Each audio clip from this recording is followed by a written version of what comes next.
پر obviously جب اس قسم کے حملے ہوئے ہیں تو جو آپریشنل کیپیسٹی ہے ان فیسلٹیز میں وہ ان کو روکا ہوگا، پر اس کو ریکانسٹیٹیوٹ کر سکتے ہیں ایران.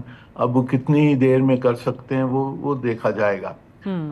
تو جو فیصلے آخر میں جو فیصلے ہونے ہیں کہ ایران کیا کر سکتا ہے نہیں کر سکتا، وہ فیصلے تو میرے خیال میں مذاکرات کے تحت ہو سکتے ہیں یا ایرانی فیصلوں کے تحت ہو سکتے ہیں. جو نالج ہے ایران کے پاس، جو فیسلٹیز اور جو قوت ہے، اس کو تو ختم نہیں کر سکتے.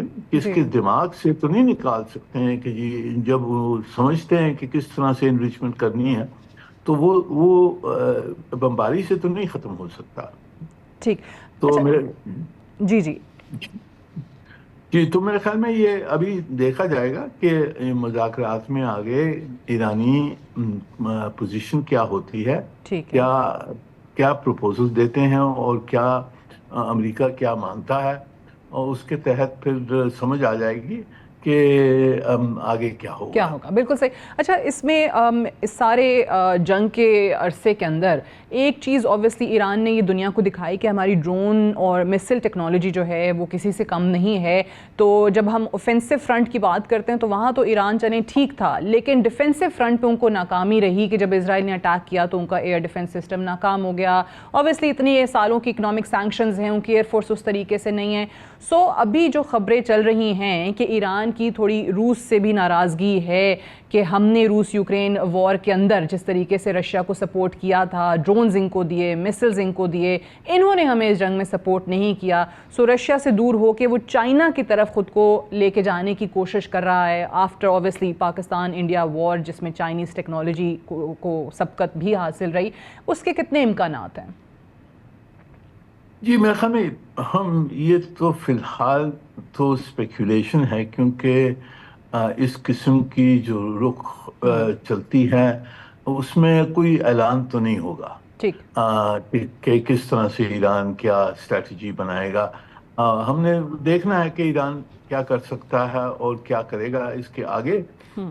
پر اس وقت ہماری نظر یہی ہونی چاہیے، ایک کہ مذاکرات میں کیا ہوتا ہے اور وہاں کس طریقے سے ہم اور دوسرے جو ایران کے ہمسائے ہیں اور دوست ہیں وہ ان کو ایک فیئر ڈیل ملنی چاہیے. کہ اس کے اوپر اب حملہ ہوا ہے، اگریشن ہوئی ہے، تو اس کے نتیجے میں ان کے ساتھ جو سلوک ہوگا وہ ایک فیئر اور جسٹ آؤٹ کم اس کا آنا چاہیے. اور اس میں ہماری ڈپلومیسی اور جو ہمارے دوست ہیں چین، روس اور اسلامی ممالک، وہ سب جمع ہو کے ایران کی حمایت کر کے اور ایک فیئر اور جسٹ سلوشن ڈھونڈیں. پر اس کے علاوہ ہم نے دیکھیے ہمارے لیے تو یہ ایک بڑا سبق ہے کہ جو ایران کے ساتھ ہوا ہے، ہم نے نہیں بھولنا چاہیے کہ اسرائیل اور ہندوستان کی جو نظر ہماری نیوکلیر پروگرام اور اسٹریٹجک کیپیبلٹیز پر جو ان کا جو نظر ہے ہمارے خلاف، اس پہ ہم نے توجہ دینی ہے اور اس کے خلاف ہم نے پولیٹیکل، ڈپلومیٹک اور ملٹری آبسٹیکلز بنانی ہے کہ ہمارے ساتھ اس قسم کی حرکت نہ کوئی کرے. صحیح. اچھا امبیسڈر صاحب، یہ ایران پہ جو اٹیک ہوا ہے انفارچونیٹلی بدقسمتی کے ساتھ یہ کہنا پڑتا ہے کہ اس میں ٹھیک ہے مسلمان ممالک سے وہ روایتی مذمتی بیانات تو آئے ہیں، لیکن کوئی پریکٹیکل ہیلپ نہیں مل سکی ایران کو، اور ساتھ ہی ایران کے خلاف کافی مسلمان ممالک بھی بیانات دیتے رہے، ماضی کی میں بات کر رہی ہوں.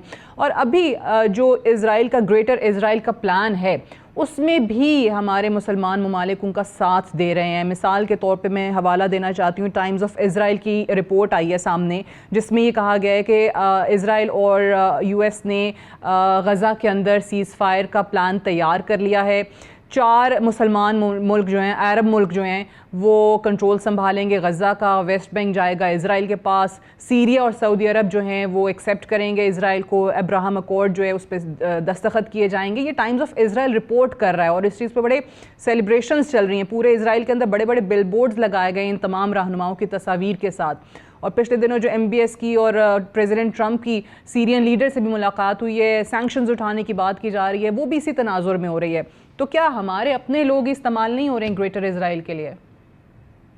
یہ دیکھیں، یہ اسرائیلی آبجیکٹیوز جو ہیں وہ تو ہم سب جانتے ہیں کہ وہ گریٹر اسرائیل بنانا چاہتا ہے، پر آپ نے یہ بھی دیکھنا ہے کہ غزہ کی جنگ کے بعد میں جو پوزیشن لی ہے عرب ملکوں نے، اسپیشلی سعودی عربیہ نے جو پوزیشن لی ہے، اور MBS نے جو اعلان کیا تھا کہ اسرائیل نے جینوسائیڈ کیا ہے غزہ میں، اور اسرائیل کے ساتھ ہماری نارملائزیشن نہیں ہو سکتی ہے جب تک کہ وہ فلسطینین اسٹیٹ نہ بنیں گے.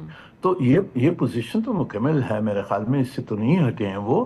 اور اسرائیلی جو بھی چاہیں، امریکہ بھی جو چاہے، جو عرب ملک ہیں وہ سمجھتے ہیں کہ فلسطین کا جو سلوشن جب تک کہ نہیں ہوگا تو ان کی خود کی عوام جو ہے وہ نہیں مانے گی.